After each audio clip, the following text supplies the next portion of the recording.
MicroStrategy et Bitcoin, la stratégie audacieuse pour accumuler de la richesse. MicroStrategy a récemment fait la une des journaux grâce à une stratégie audacieuse et peu conventionnelle. Investir massivement dans le Bitcoin. Mais pourquoi une entreprise spécialisée dans les logiciels d'entreprise choisirait-elle de mettre autant d'efforts et de ressources dans une crypto-monnaie? Dans cette vidéo, nous allons examiner en détail cette approche fascinante et analyser son impact sur les entreprises et les marchés financiers à travers le monde. Nous commencerons par expliquer qui est MicroStrategy et son rôle dans le secteur technologique, avant de plonger dans leur levée de fonds massive de 2 milliards de dollars dédiée à l'achat de Bitcoin. Nous discuterons aussi des raisons motivant cette stratégie, des risques qu'elle pose et de ses implications à long terme. À travers cette déconstruction, même les novices en crypto et business découvriront les fondamentaux de cette décision unique. Commençons par un rapide aperçu. MicroStrategy est une entreprise de premier plan dans le domaine des logiciels analytiques pour entreprises. Fondée en 1989, elle s'est imposée en tant que figure majeure dans le domaine des solutions technologiques pour les données et la prise de décision. Mais ce qui distingue aujourd'hui MicroStrategy, c'est son PDG visionnaire Michael Saylor. Depuis 2020, Saylor a choisi une trajectoire inhabituelle pour son entreprise. Construire une stratégie financière reposant massivement sur Bitcoin, une crypto-monnaie connue pour sa volatilité. Cette décision a marqué un tournant dans l'utilisation des réserves des trésoreries d'entreprises. Très récemment, MicroStrategy a levé la somme colossale de 2 milliards de dollars afin d'acheter encore plus de Bitcoin. Mais comment ont-ils fait? Ils ont principalement choisi de lever des fonds via des instruments financiers comme les obligations convertibles. Ces instruments permettent à l'entreprise d'obtenir des liquidités immédiates tout en offrant aux investisseurs la possibilité d'un rendement potentiel basé sur la performance future de ces investissements. Mais pourquoi une telle somme? Cela fait partie de leur stratégie continue d'accumulation massive de Bitcoin. MicroStrategy croit fermement que plus ils accumulent de Bitcoin maintenant, plus cette réserve se révélera précieuse à l'avenir. Il est essentiel de comprendre pourquoi le Bitcoin est au cœur de leur stratégie. Le Bitcoin a souvent été comparé à de l'or numérique. Pourquoi? De manière similaire à l'or, le Bitcoin est rare. Il existe une limite fixée à 21 millions d'unités. Cette rareté, combinée à sa décentralisation et à son indépendance des gouvernements, en fait un actif très attractif pour ceux qui souhaitent protéger leur richesse.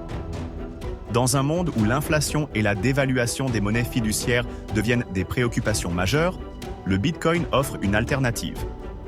Pour MicroStrategy, conserver de l'argent liquide dans leur compte représente un risque car la valeur de cet argent peut diminuer avec le temps. En revanche, ils perçoivent le Bitcoin comme une réserve de valeur à long terme capable de résister à ces forces économiques.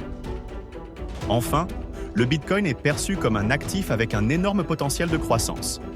Selon Michael Saylor, bien que volatile à court terme, sa valeur augmentera probablement de façon significative dans les décennies à venir. Cette vision en fait un investissement stratégique. Toutefois, cette stratégie n'est pas sans critique ou risque. La première critique liée à cette approche concerne la volatilité du Bitcoin. Si MicroStrategy a vu la valeur de ses réserves augmenter au fur et à mesure que le Bitcoin gagne en popularité, il y a aussi le risque important de fluctuations soudaines. Une chute brutale pourrait affecter sévèrement la valeur totale des actifs de l'entreprise. Un autre problème est la dépendance croissante de l'entreprise vis-à-vis du Bitcoin. En choisissant d'investir une part énorme de leur trésorerie dans la crypto, il y a le risque qu'une baisse drastique réduise leur capacité à répondre à d'autres besoins financiers. En outre, les réglementations autour des crypto-monnaies restent incertaines. Si des gouvernements imposaient des règles contraignantes ou limitaient l'utilisation du Bitcoin, cela pourrait avoir un impact négatif sur sa valeur et sur la stratégie de MicroStrategy. Indépendamment des critiques, MicroStrategy a gagné une réputation de pionnier dans l'espace crypto-monnaie. En tant que première grande entreprise cotée en bourse à adopter une telle stratégie, elle a encouragé d'autres entreprises à examiner plus sérieusement les crypto-monnaies comme une partie intégrante de leurs réserves financières. La direction audacieuse de Saylor a positionné MicroStrategy comme un acteur clé, influençant la perception des institutions vis-à-vis du Bitcoin.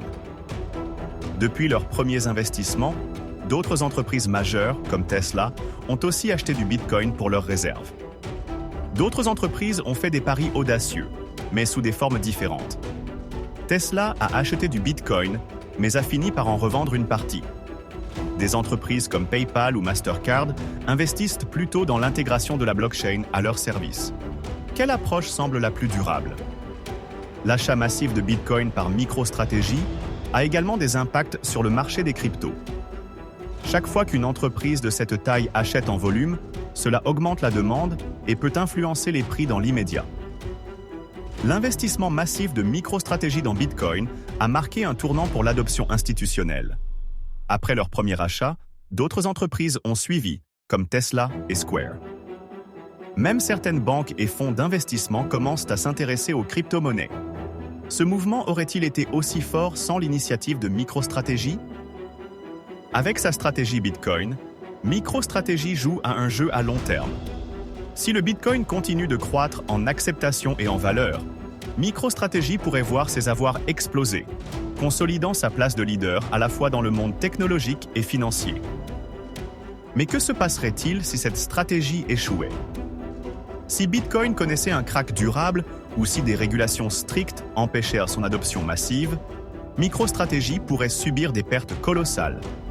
Pire encore, leur dépendance excessive au Bitcoin pourrait les empêcher de se repositionner sur d'autres marchés. Cette hypothèse est-elle réaliste ou Bitcoin est-il déjà trop implanté pour disparaître? Cependant, si le Bitcoin ne parvient pas à devenir une norme mondiale ou à maintenir sa valeur, cette stratégie pourrait passer pour un pari risqué qui a compromis la stabilité d'une entreprise autrement bien établie. Que vous soyez un investisseur individuel ou que vous gériez une entreprise, plusieurs enseignements peuvent être tirés de cette stratégie. Pensez à long terme. MicroStrategy est un exemple clair de prise de décision stratégique orientée vers l'avenir, même si cela implique des risques à court terme. Diversification et innovation. Bien que certains puissent juger cette démarche trop concentrée, elle montre aussi l'importance d'embrasser les nouvelles technologies et les actifs émergents. Le rôle clé des leaders, les entreprises avec des dirigeants visionnaires, comme Michael Saylor, peuvent souvent se permettre des initiatives plus audacieuses. Michael Saylor ne se contente pas d'acheter du Bitcoin, il en parle comme d'une révolution. Il adopte un discours très convaincu, voire presque messianique, sur la place du Bitcoin dans l'économie du futur. Certains le voient comme un visionnaire, d'autres comme un homme trop confiant dans son pari. Mais une question se pose. Est-ce une stratégie rationnelle ou une croyance presque religieuse en Bitcoin? La stratégie Bitcoin de MicroStrategy est un cas fascinant de l'intersection entre innovation, gestion des risques et stratégie d'entreprise visionnaire.